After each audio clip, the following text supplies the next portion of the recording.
Hi all, and welcome to the FP 2020 webinar about grant management and getting your next opportunity for funding. We are going to start in a few minutes, so just sit tight, get yourself a glass of water or coffee or tea, whatever you like, and we'll start in just 2 minutes or so.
Hi all, welcome again. We'll be starting in 1 minute.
Okay, great. We're going to go ahead and get started on part 2 of this two-part, our final part of this webinar series.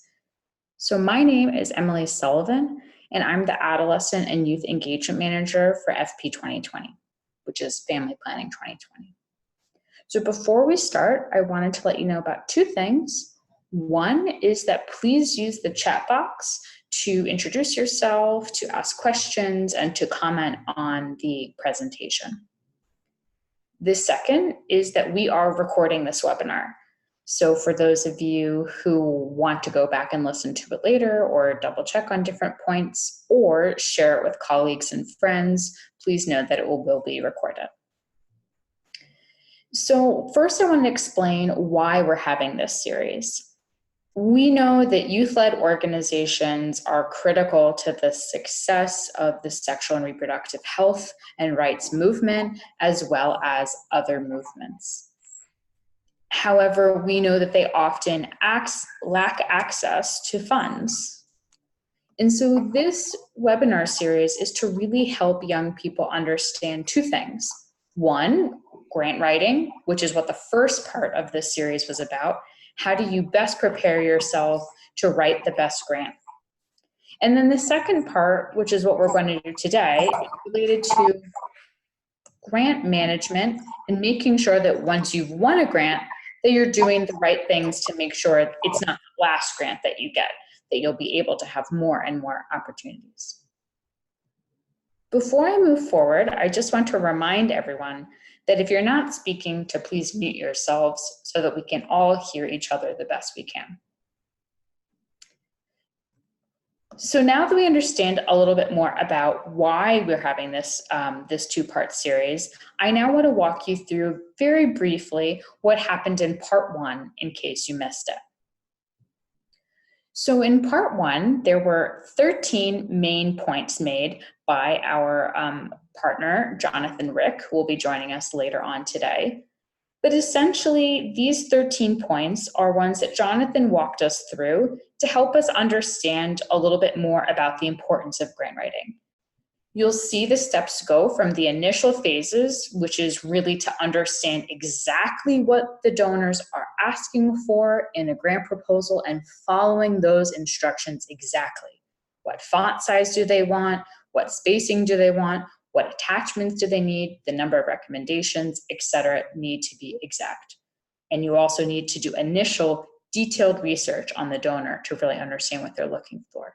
He then walked us through all these other steps with a final phase of really making sure you have a red team, which is a team of diverse individuals that has not been a part of the grant making process, or grant writing process rather, and is able to critically assess the quality of your grant proposal. So there are many steps here, and I can't walk you through them all today, but what I can do is encourage you to go to our YouTube page, which is where we have already recorded this webinar for your viewing. There's also a detailed tip sheet, which walks you through these details in more, walk you through these tips in more details. So if you didn't attend, I encourage you to go to our YouTube page and check out the first webinar.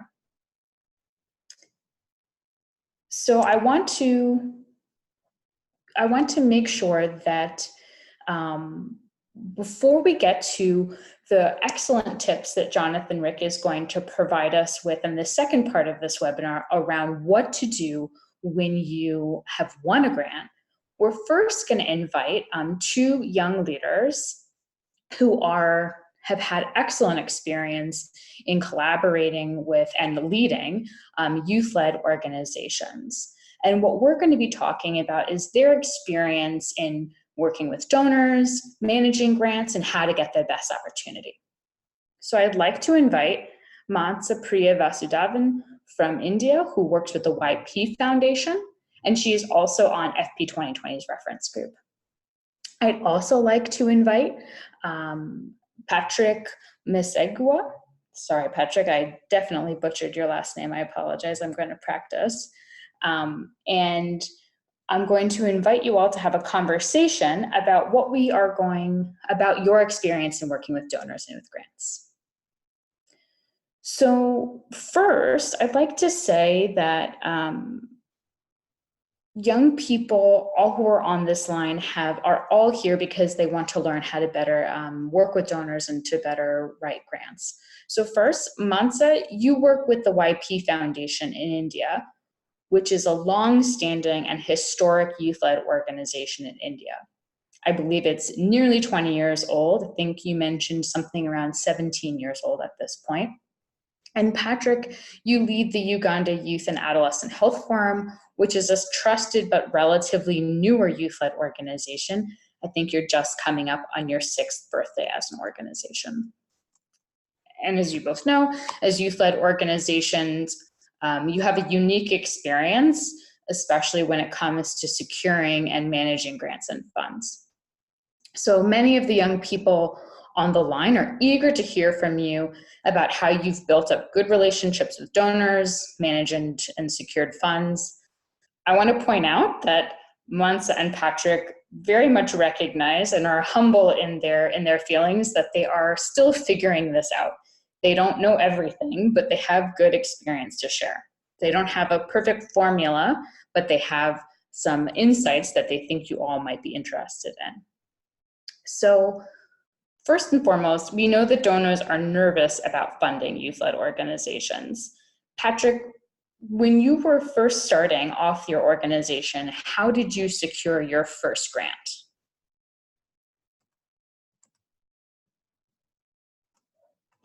You might need to unmute yourself, Patrick. Sorry about that. Hello, There you can are. you hear me? We can hear you. We can. Lovely. So yeah, so Patrick, how did you secure your first grant as Uganda Youth Health Adolescent Forum? Thank you very much, Emily, and to the team at FP 2020 for the opportunity to mentor, inspire, but also support young people in resource mobilization, because this is one key challenge that very many youth-led organizations face. My name is Patrick Mwesije. I work with the Uganda Youth and Adolescent Health Forum, We are a very dynamic youth-led and youth-serving organization operating in Uganda, working at the national level, but also working at the district level under the communities. And we do work towards improving quality health and well-being for adolescents and young people, particularly focused on sexual reproductive health and rights, gender equality, and youth livelihoods. So thank you, Emily, for the question. First and foremost, I would like to state that our organization is on the 13th of this month going to be celebrating its 6th birthday. But when we started work, we did not get funding immediately. It took us almost 3 years to be able to get funding. Actually, our first donor was Amplify Change, though we also received some little bits of money here and there from PMNCH. But it took us 3 damn years to get the first grant, and a very small grant also. But even in the 3 years, however much we didn't have money to operate, we were still working. We were active, we were participating in meetings, we were doing community events, like, for example, doing school outreaches, doing community outreaches, would be available to speak at any available events and conferences and meetings for partners. We identified a couple of partners and, and some donors, for example, like UNFPA and other organizations like Plan International, Restless Development, that would actively participate in their activities, be available. If they had like a conference, we would, ask and request them if possible, we could jump in and make a presentation about the work that we are doing and all that. And then we saw an opportunity from Amplify Change, and they were calling for small grassroots organizations to apply for funding. Now, the good thing is that we were already registered and we had already been doing some work. And so we put in an application. And when we put in an application, we also reached out to Restless Development, the Uganda office, to write for us a recommendation. It's actually the recommendation from Restless Development that enabled us to get our first grant from Amplify Change, because Amplify Change had already funded Restless Development for like 3 years. They were working closely with them, and we were in one way or another involved in some of the projects that Restless Development was doing with funding from Amplify Change. So they wrote a very, very good recommendation about us, and that is how we were able to get our first funding. So the quick lesson to learn is that it's always good to identify some partners and be active and participate and engage in their engagements and activities, and then also reach out to them when you need support, because some of them are always in position to support. Yeah. That's great, Patrick. And as you said, it was 3 long, hard years of volunteer work and building relationships, but those relationships that you built while you were volunteering helped you to get your first grant and a key recommendation. Yeah. Mansa, I know that you, as I mentioned, are working for the YP Foundation, which is a long-standing youth-led organization. So it's been some time since you've gotten your first grant, but now you're working on building trust with donors over the long term. How can you tell us a little bit how the YP Foundation does this? We recognize, speaking on behalf of the YP Foundation and my colleagues, we recognize that the YP Foundation is an older youth organization. In fact, we comically say that we're an adolescent youth organization. We're 17 years old. Initially, we still hear a lot of stories. I only joined the organization 5 years ago, but I constantly hear stories about how we used to work out of a shed, and the organization was often, there would be dry spells in between grants. For a long time, we were just working on individual projects. And sometimes there would be months when the organization didn't have any money trickling in. And I think the key to how we sort of cracked or shifted this approach of working from, a project-based sort of work to a more systemic organizational body of work, I think the key kind of shift came in when we decided that we wouldn't let our organization be driven by donor agendas, individual donor agendas or individual project agendas, but we would sit together as staff members and collectively create a shared vision, mission, and a theory of change for the overall organization based on the individual projects that we've done in the past, but also based on directions that we would like to pursue in the future, exciting new projects that we would like to be a part of. So it was really a lot of blue sky thinking that we sat together as a team and engaged in, which led to the birth of the organizational theory of change, and individual pathways through which we could achieve this change that the YP Foundation and colleagues and friends of the YP Foundation sought to achieve. Right, and then eventually a 5-year strat plan, and this has really allowed us then to always talk to the donor not only about the projects that they're funding, but also about the larger vision of the organization and the larger dreams of the organization, and the passion that the colleagues share is really helped donors gain insight into where the organization would like to go, and has helped them also successfully connect us with other donors that would be interested in investing in building our capacities to take those projects forward. That's great. Thanks so much, Mansa. So you move from small projects, money not necessarily always coming in, but once you planned and organized in a different way, you were able to move in a much more robust and larger direction than before. So we only have about 3 more minutes left for our little interview. So I'm going to ask you both to be even shorter with your next answer. But very quickly, I wanted to say that, Petra, can you quickly explain, when you had other opportunities, how did you leverage one grant until another? And then Mansa, I'll come to you to do the same, if you can be as brief as possible. Patrick? I'm afraid you're muted. There you go. Oh, I think we can hear you now. I'm not on mute. You can hear me. Lovely. Yes.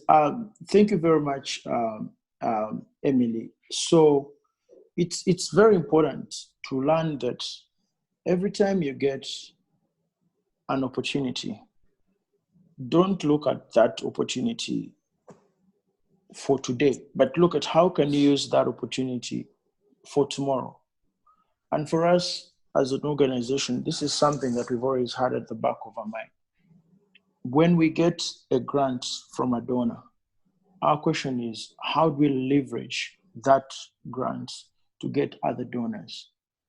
And this has in one way worked. However much we still, still depend largely on short-term, rather smaller grants. But also we are lucky that in 2016, we got a donor called Right Here, Right Now, who gave us a 5-year, rather in 2017, who gave us 5-year funding that is ending in 2021.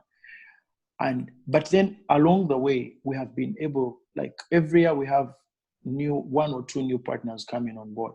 But then how have we been able to do that? One is that we are very good when it comes to documenting our work and sharing our work. We want to throw our work in the face of the partners and the donors who we think have the capacity or who have the potential to support our work. That's great. So you we document your work we share online. Right. Yes. And examples through which we document our work, for example. So we write reports, but we know not everyone, reads reports all the time, but like short blogs, we share newsletters, we are active online. Once in a while we write to different partners about what we're doing. We also invite them in our activities. Like, for example, if we're running a project with Right Here, Right Now, and it's on policy engagement, we make sure that we invite other partners like UNFPA, like IPPF, like others, to come and be part and parcel of the work that we're doing. So they get to know us and they get to know what we're doing. And usually when they have an opportunity, they approach us. Great. And so also, it sounds like, Patrick, you're very good at both documenting and then also marketing what you're doing in the follow-up. And yes, just wanted to make sure, because we're short on time. I know, Mansa, you had an additional tip on top of this, that yes, as Patrick was mentioning, it's key, especially for the Uganda Youth and Adolescent Health Forum. They've been very good at documenting their work and also marketing their work. But Mansa, I think you had an additional tip for people that the YP Foundation does, not just to document and to market, but also to make sure that these are funded activities. Is that correct? Yes. So keeping it really short, all of what Patrick said is extremely important. But what YP did for the longest time was did all of this for free. As in, we did this over time. We would stay back in the organization. We would collate all of our findings and insights. And, a lot of the dissemination was done over time, was done over weekends, was done, beyond 6 o'clock. And then we realized that it's perfectly well within our right to be costing or budgeting all of this into our costed implementation plans. So dissemination is important to budget when we allocate budgets for. It's important to always have culmination events during key milestones, to be able to use those culmination events to invite multiple stakeholders into those events and disseminate your findings at every stage through the program. Cost this into your budgets. Cost newsletters into your budgets. Cost social media communication and promotional strategies into your program budgets, and allow donors to facilitate that for you regularly so that all of it is paid for and Perfect. Therefore more effective. Excellent. Well, thank you so much, Mansa and Patrick. I think that you both really provided an excellent example of a few things. One, this isn't impossible. If you're a young person on this call and you feel that you've been doing so much volunteer work, you don't know when you're going to get your next grant, know that others before you have been able to successfully do this, but it requires a lot of hard work and dedication, and that there are donors out there who are willing to invest in you. You just have to know how to best work with donors. So I would now like to invite Jonathan Rick to join us on the line. He's from Washington, D.C. In the United States. He's a writer, trainer, and speaker, helps his client use the written word to make money, which is why we invited him to speak about grant writing in the first webinar. And he's worked with a wide variety of clients, organizations, governments, and foundations, and more. So today, he's really gonna help us to think about what we do after we've won the grant. So the first webinar is on grant writing, how to get that grant. And now we're focusing on what do we do once we've won that grant. Patrick and Mansa gave us some of their experience, and now we're inviting Jonathan to give us a few recommendations. Jonathan? Good morning. Thank you so much to the United Nations Foundation and FP 2020. Excellent insights from Mansa and Patrick. Thank you both for sharing your wisdom. So let's start here, take an overview. The thing about writing grant proposals is that they're like going to the gym or eating healthy. You can't stop after you succeed. These are permanent processes that require ongoing vigilance. Indeed, winning a grant does not mean your job is done. On the contrary, once you get funded, then the real work begins. Now you have to deliver what you promised. Think about the process this way. Getting a grant means you persuaded a donor your youth-led civil society organization is worth investing in. That's a major accomplishment, but it's also just a theory. Now you have to prove it. And then you have to track your success in a way that enables you to build upon it, to garner more grants. For the next 15 minutes, that's my focus. What to do after you get a grant. Definitions. Before we begin, I want to spend a quick minute defining our key terms. Donors are usually foundations. They are also known as funders or benefactors. Civil society organizations, or CSOs, are usually nonprofit and non-governmental. To get a grant from a donor, a CSO writes a proposal. Okay, number 3, debrief. The first thing you should do after submitting a proposal is to debrief. Who here knows what the word debrief means? Feel free to write your answers in the chat box. We'll pause for a minute. Any ideas? Debrief means to carefully review upon completion. The smartest organizations debrief regularly. That is, after a big project, they analyze what worked and what didn't. They conduct this conversation in a spirit of inquiry, not of assigning blame. And they value honesty above all else. After all, if you want to rectify your weaknesses, you can't sugarcoat the truth. So, whether you win or lose a grant, take some time with your team to debrief. Get everyone together in person and spend a couple hours discussing 4 topics. Number 1, your strengths. That is, what you did well. For example, maybe you wrote a dramatic statement of need. That's because you attended our previous webinar, of course. Number 2, weaknesses. That is, where you fell short.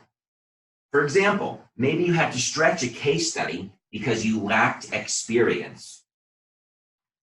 Number 3, opportunities. These are things that you could have done but didn't. For example, instead of making assumptions, maybe you could have asked the donor questions up front. Number 4, your threats. These are things that prevented you from excelling. Maybe you ran into tech difficulties. Maybe you needed more time than you anticipated. After the debriefing, don't assume that everyone will remember every lesson you learned. Make sure to write everything down and then distribute this document to all participants. Spread around your newfound knowledge. The bottom line, you can't manage what you don't measure. You can't advance if you don't analyze. You can't fix what you don't fathom. Okay, number 4, ask for feedback. Think about the last time you got rejected. Whether it was asking someone out on a date or applying for a grant, being told no is inevitable. It also stings.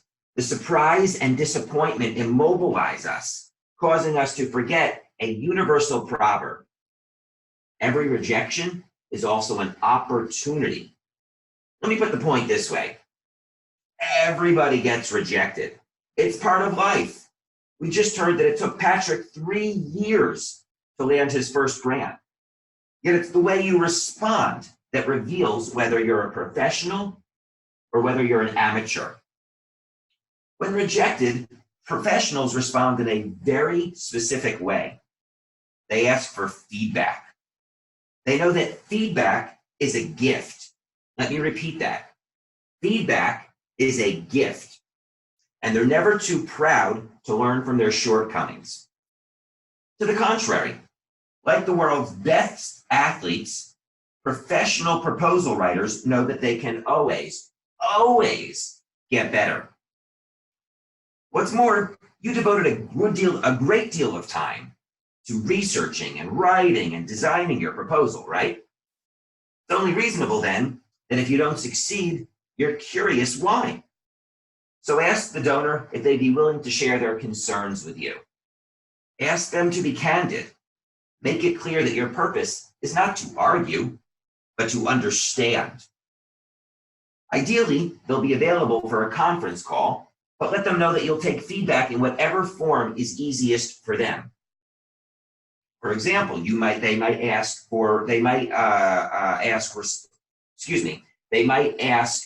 you to give them specific questions.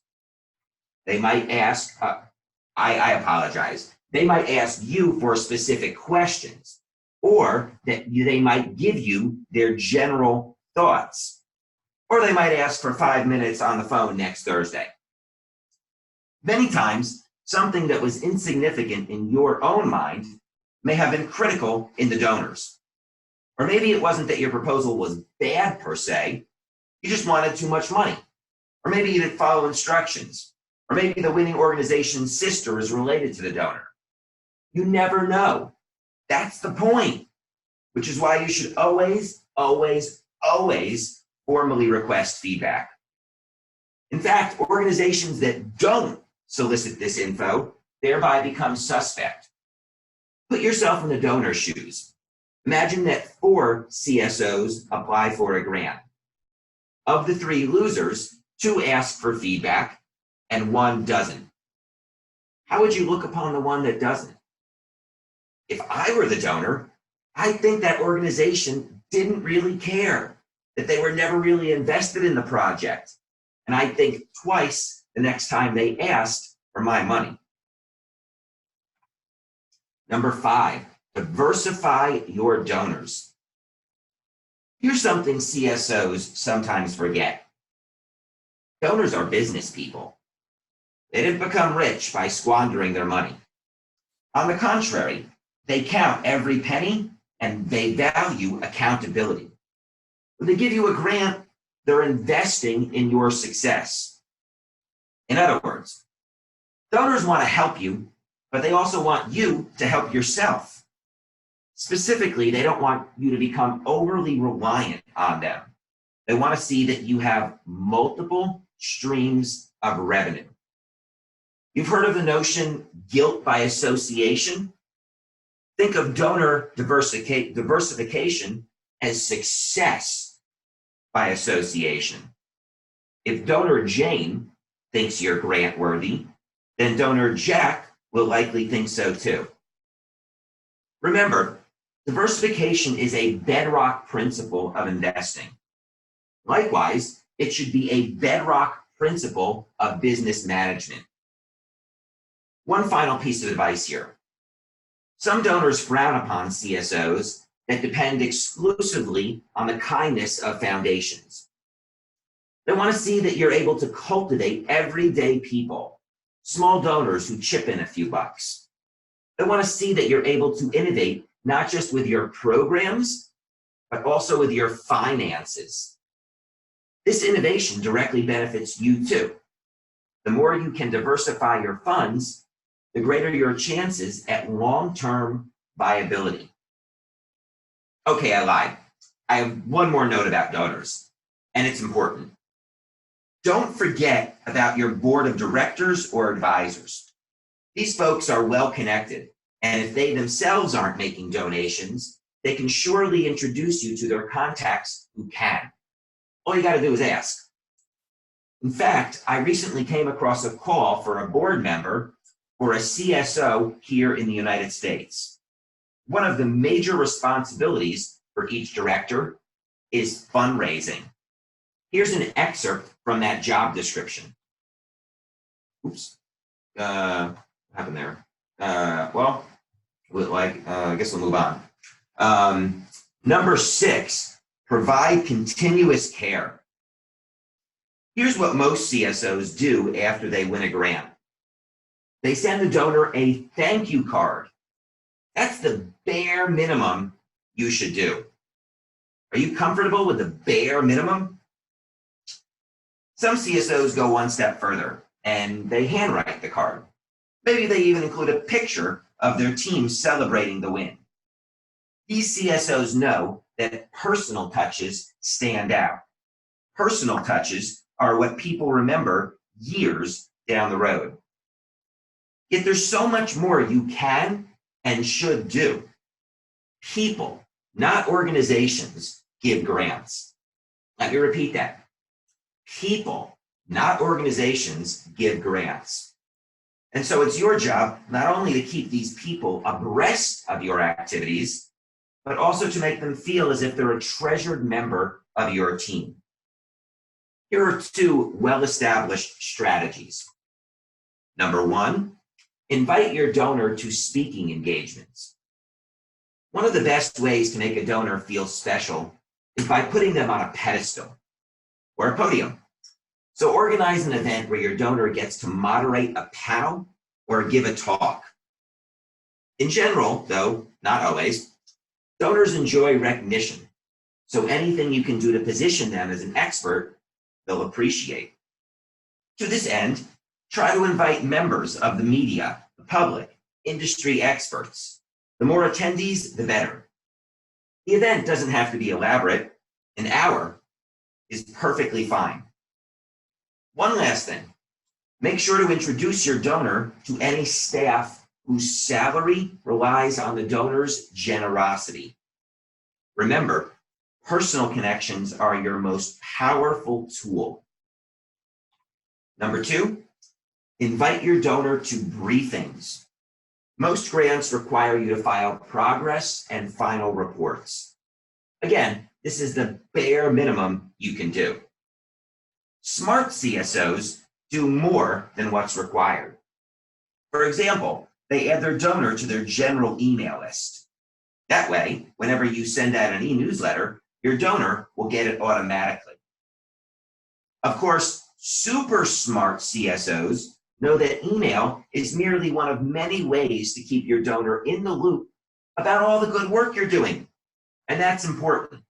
Just as you personally employ various media to communicate with your contacts, text messages and emails and phone calls and social media, so you should use various means to brief your donor.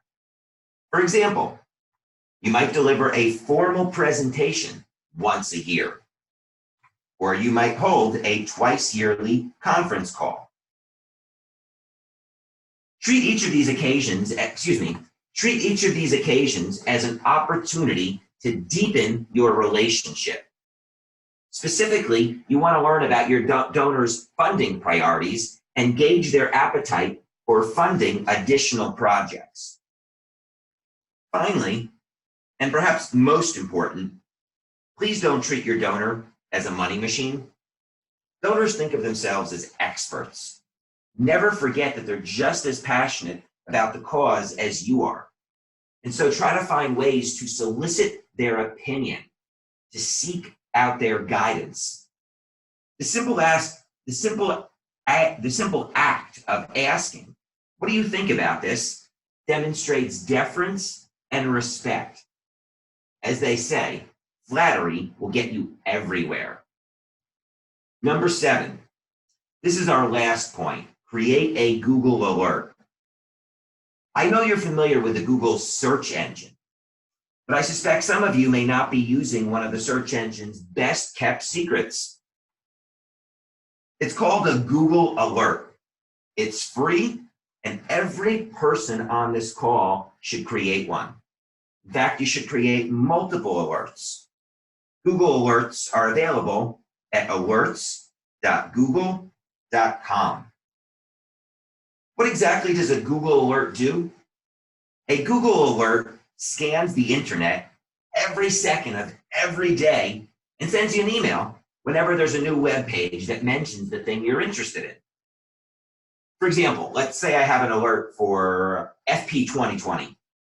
Whenever there's a new article, blog post, video, or the like in which the word FP 2020 appears, I'll get notified. It's that simple. So what search terms should you use? The short answer is that you'll have to figure that out for yourself. It's a process of trial and error. For example, the phrase health grants is most likely too broad. By contrast, the phrase adolescent sexual and reproductive health grants is most likely too narrow. Play around, see what turns up the best results. Also, if you're keen about a particular donor, create an alert for them. This way, you can monitor their news making and provide timely kudos and other comments as appropriate. Finally, don't be afraid to create alerts for your fellow CSOs. This is a wonderful way to track what your competitors and counterparts are up to learn from their mistakes, and to adopt their best practices. Well, that's our webinar. It was a pleasure to join you this morning, and on behalf of Mansa, Patrick, and myself, we're eager for your questions. Thanks so much. Great. Thank you very much, Jonathan, Mansa, and Patrick. We're now going to go ahead and take a couple of questions.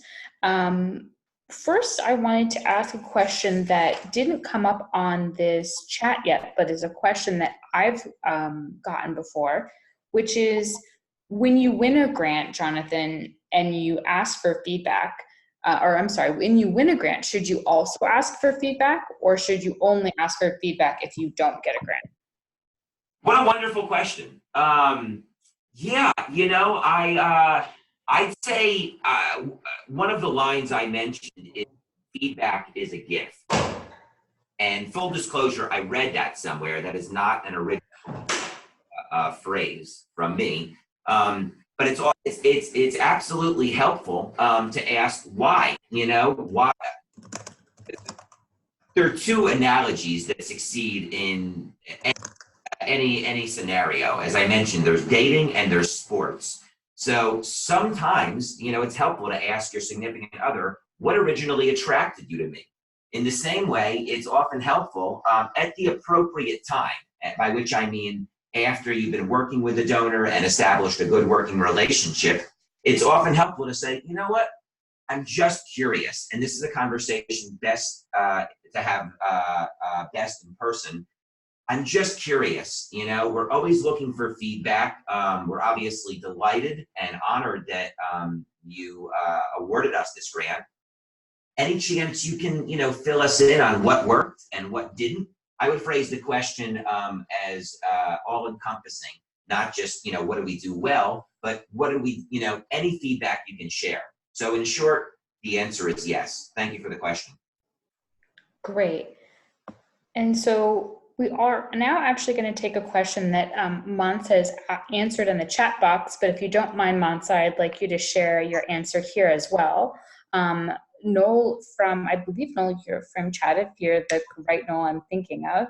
He's reminded us to think about French-speaking young people. Thank you, Noel, for the reminder. We will be trying to also support Francophone youth or on this topic in other ways.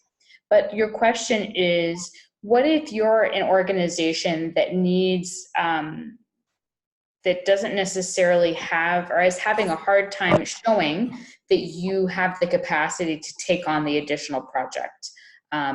One, I would suggest, as Andrew said, Patrick said at the beginning of the webinar, that if you can get organizations, other civil society organizations to write you a recommendation letter, then this helps to prove that you have been doing this kind of work, even if it's in a volunteer capacity. And even if you haven't to date been paid for such a thing, but you have that experience, hopefully others' endorsement of you will help you to secure funding. But Mansa, you had another suggestion about how to gain sort of the capacities you may need in order to implement that grant once you've gotten it. No, can you hear me? We can hear you. Yeah, so when we were about to get our first big funding from Packard, the Packard Foundation, they had actually asked us what our capacities were with regards to starting to work in a new geography. And since we didn't have any experience of having worked in that specific province or state before, what we did negotiate with Packard was for them to build into the grant period 6 months of a formative phase wherein we could conduct a landscape study on understanding what the program would need to look like in order to address the concern of adolescents in this new geography that we would begin to work in. And once the landscape study was done, then we went on to design the program and populate activities within the key milestones that the donor had helped us frame beforehand. But this formative study, essentially allowed us to start the program with some amount of evidence, on-ground evidence, and also allowed us to have conversations with multiple other grassroots organizations that were already working in that context, and allowed us to benefit from their collective insights. That's great. Thanks for that. So I hope that helps others to think about how to structure their grants so that if they need more time to put something together that would be most effective, they can build that into the project. One question we've gotten, perhaps Jonathan, you can see if how best to answer this and if others can join in if they need to, which is, let's assume you've been successful in winning your grant and you're starting to implement, but the context has changed. Let's say political situation, environmental, whatever it may be, something has significantly changed, making the purpose of your project or the outcomes less possible. What do you advise in such a situation?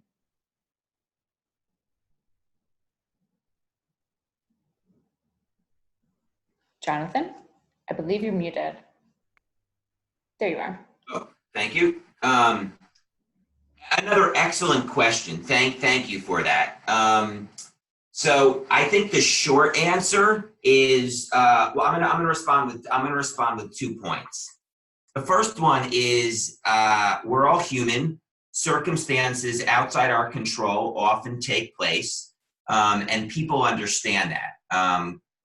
Insurance companies often have a clause that refers to acts of God that nobody can foresee. So if we're talking about things that are unforeseeable, then I think the best strategy you can do, and this is the second point, is over-communicate. So when something happens that you can't foresee that will change the nature of your program, that will undermine your chance of success, that will restrict the parameters of your project, things like that, what you absolutely must do is communicate as soon as possible to your donor this fact. Just something like this, just a heads up. There's been a change in the government here. We don't even know whether we'll be able to go into the office, tomorrow. We will do everything. So that's the first thing. You want to over communicate and give them a heads up. The second part of over communication is apologize. Even though this is not your fault, you're ultimately responsible for shepherding and stewarding the donor's money to a good result. So again, even if you're not responsible, apologize, take some responsibility and say, listen, it breaks my heart that, instead of delivering the project on September 1st, we may need until October 1st, but apologize, make it clear that this is distressing. And then finally, as I just indicated, propose a solution. Nobody likes to be brought problems without solutions. So you had this calamity. What are you going to do about it now? And so in your email and or your phone call or your text message, whatever, the first thing you want to communicate, just a heads up. And then you may want to say, listen, I'll get you a solution by tomorrow or next week. But at some point, you want to let the donor know, instead of interviewing 12 young women, we are only going to be able to interview 6. But rest assured that instead of spending only 20 minutes with each person, we're going to spend 40. So you want to over communicate, you want to apologize, and you want to propose a solution. That's great. Thanks for that summary, Jonathan. I think for many of you, this is a likely scenario, whether it's what's happening with adolescent and youth policies, etc. Things change quickly. And Jonathan said, it's just good to be open and transparent and honest and find a new direction and a new solution. We just got a really great question, which I think is an excellent one, especially for youth-led organizations, which is that it is very common for youth-led organizations to be subcontractors on grants, meaning you're not the prime, you're not the main recipient of the grant, but rather you're implementing below another larger, let's say, international nonprofit or another larger CSO, and you are complementing these efforts in your own capacity. So the question here is, what's the best mode of communication to brief donors on what you're doing, especially if you're a sub-grantee? So that's really the main question. I will throw that to Jonathan first, and then maybe ask Mansa and Patrick to advise as well, because I know that you have both had experiences as sub-grantees. Hi, let me see, I'm unmuted, okay. Another excellent question. Really, guys, keep the questions coming, because these are sharp and important. This gets to the heart. I mean, this is a tricky scenario because you're a sub rather than a prime, which means that you have two clients. It's often like having multiple bosses at work. And the key thing here is discretion. What often will happen, and Mansa and Patrick can speak from their experience, whether what I'm saying is accurate or inaccurate, but what often happens is if you're the subcontractor, that you generally need to communicate to the donor through the prime contractor. Sometimes you'll get lucky, and sometimes you'll have a wonderful enough of a trust-based relationship with your prime contractor that you can communicate directly with the donor. But what often happens is the prime contractor will at least want to be CC'd on all communications, on all emails, for instance. They don't generally want you going behind their back. They want to be part of all communications. Now, again, different CSOs are different, but in general, the most important thing to remember, regardless of what form you communicate, is never to make it seem like you're going behind your colleague's back. You should present a unified front.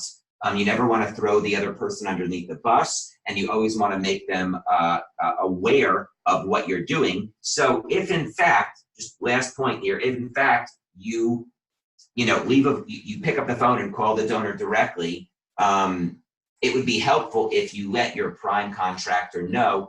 Just want to let you know that we experienced the situation. It's urgent. I'm going to contact Jane this afternoon.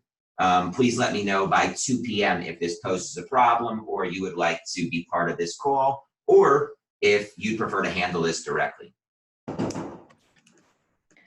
Great. Thank you, Jonathan. I think those are really good points. Mansa, I know that you've had quite a bit of experience as being the sub-grantee. How have you negotiated with the prime donor recipient here on how to communicate with donors, or your relationships? What are some suggestions you may have for youth-led organizations that are finding themselves as a sub-grantee? Again, I mean, I'm super excited to be taking that question, because I do think it's super pertinent, especially for youth-led organizations, seeing that we're primarily sub-grantees in most of our grant engagements. I think I would second what Jonathan said with regards to always contacting your primary contractor first, informing them, and then really judging by the equation that you share with your donor. And therefore, it becomes very important every time you enter into a consortium of partners or into a sub-grant agreement for you to negotiate with your primary contractor for them to facilitate intentionally a better relationship between you and the donor organization. It is important for all of you to be aligned. It is important for all of you to at least have in-person meetings twice through the grant period, so that you are given the opportunity to really build a relationship with your donor, so that even if your primary contractor is not able to represent your case to the best of their ability, you always can rely on the donors, on your relationship with the donor to be able to leverage that to, negotiate with them regarding timeline delays or change of plans because of unforeseen circumstances. And definitely would like to highlight what Jonathan said, where you always go with your plan B or your solution when you do end up interfacing and negotiating with regards to the timeline delays or change in plans. That's great. So I think it's a challenging circumstance to be a sub-grantee. It's also a really good opportunity to prove that you've managed funds and maybe a stepping stone to becoming a prime. So take the opportunity the best you can to build relationships with the prime organization who might be able to, in the future, write you a recommendation to be the owner of your own grant.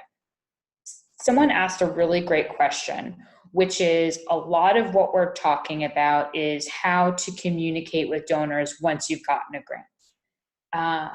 Obviously, it depends on the donor, but the main question here is, we've heard multiple times, Jonathan brought it up, Patrick, you reinforced this. I know your organization puts together an excellent monthly newsletter, which I also receive and I'm eager to read when it comes out. So other than the monthly newsletter, do we need permission from the donors to add them to our newsletter, or should we simply be adding either our current donors and or even possibly future donors to our listservs on our list for our newsletters without their permission? Do we add them without asking? The second question is, what is sort of the pace of communication? What is over information versus under information when communicating to donors? Jonathan, you want to take this on, and then Patrick, I'll ask you about your newsletter and how you've used your newsletter to get donors more interested in your work. So first to Jonathan.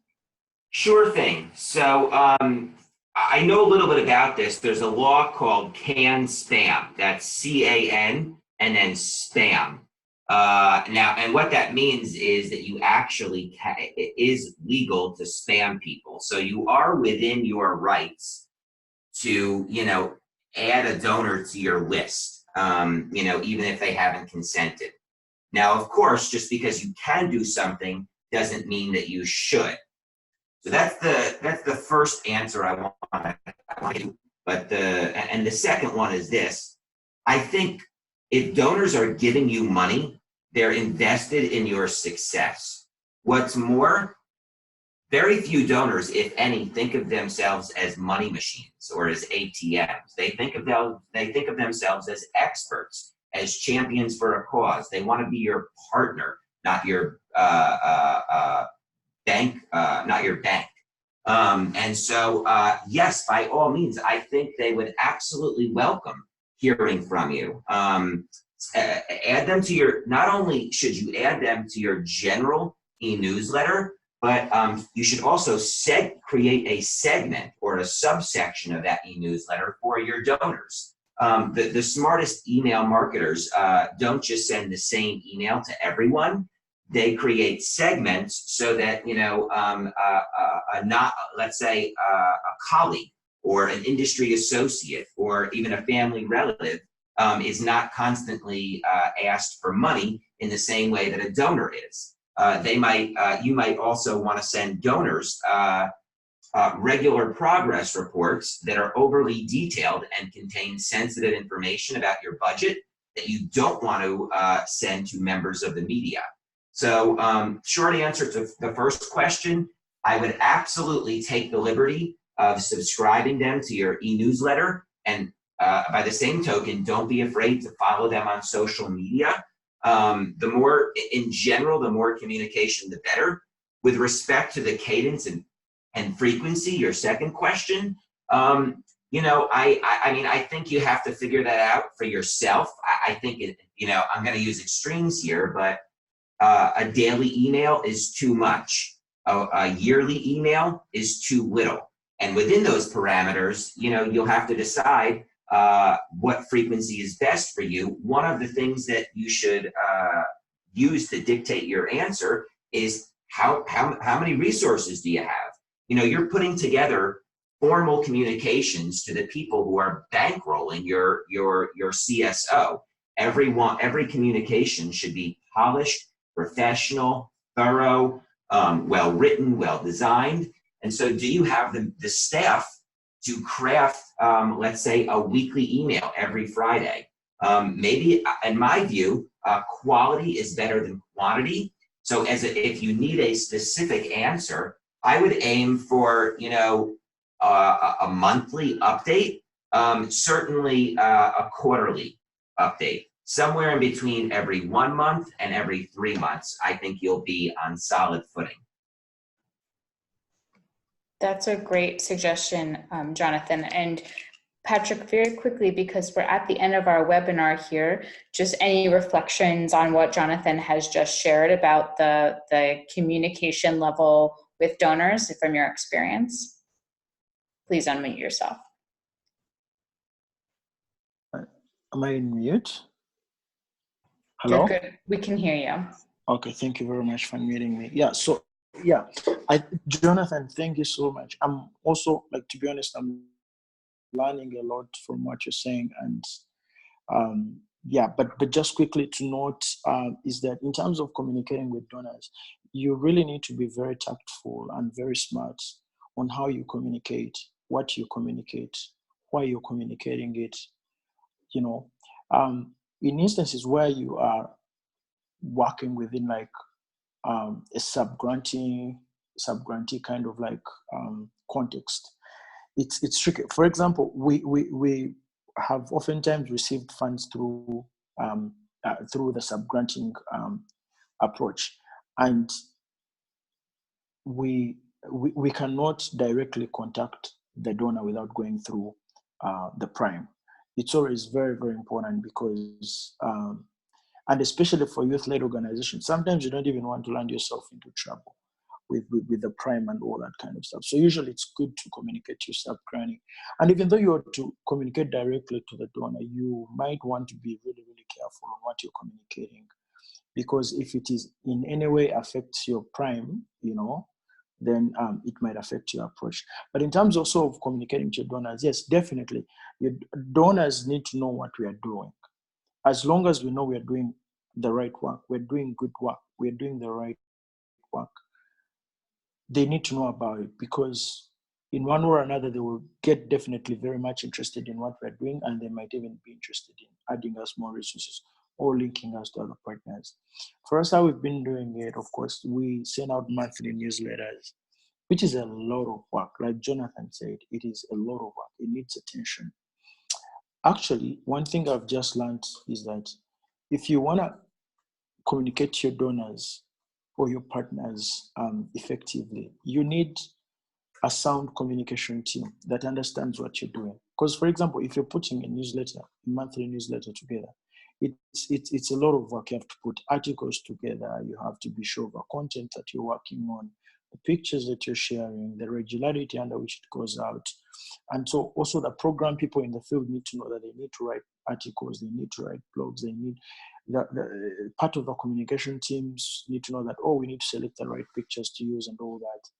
But at the end of the day, for me, really, if you feel you do not have capacity to do a newsletter, you can also write just a simple email to your donors. For me, I know for sure that our donors are more well-structured than we are. They are much better than we are in most of what we do. So how I communicate, as long as I know I'm communicating to them professionally, I'm communicating the right thing, I would not necessarily mind about the channel. I don't need to be on Instagram, Snapchat, blah, blah, blah, every single social media channel simply because I want to reach out to my donors. Sometimes you might find they don't even follow you. So even though you write just a brief email every month with just a few links, and if you launch a report, you write a policy brief, you write any resource that you do, just communicate to them. And let it be on a monthly basis, or maybe twice after 2 weeks. Yeah, something like that. Great. Thank you, Patrick. And speaking of newsletters, I want to encourage everyone, and I know our comms team, our communications team, will appreciate what Patrick just said about if you have the ability to hire or to attract volunteers who with communications experience, it is largely going to probably hugely benefit you in your ability to market what you're doing and make donors aware of all of the good work that you all are doing, whether it's for volunteer or for paid time. So what I would like to ask everyone to do is a few things. One is I want you to right now actually sign up for the FP 2020 newsletter. If you go to our front page, fp2020.familyplanning2020.org, you'll find that you can subscribe. And the best reason to subscribe right now is because we are actually launching our International Youth Day newsletter today. So you will be able to see all the latest and greatest related to adolescents and youth. The second, and my colleague has just put the link to sign up for our newsletter in the chat box. Please do that ASAP so you can learn more about future opportunities like this one. Something we've heard a lot from people is that they would like some examples of strong grant proposals. I've heard that a couple of times now in some of the follow-up from the first webinar, and also today on the chat. We will do our best to supply some of you some other additional tools for around grant writing and also grant management and securing funds. This two-part series was the beginning of our efforts, and we're very eager to hear from you about what other things would be helpful in this area, because we know it's really a challenge. At the end of today, what I trust, Patrick, Mansa, myself, Jonathan, and everyone at FP 2020 is really hoping that you all are leaving today with is a sense that you can and will be able to succeed in getting grants and to be able to pay yourself and to pay your amazing colleagues and staff if you follow some really excellent tips and guidance that we have shared over the last two-part series. So don't give up. We believe in you. We hope that you can continue to do the good work, and I'm wishing you all excellent success, and please keep us updated. We hope to hear about your successes in the future. So thank you all. Have a good day.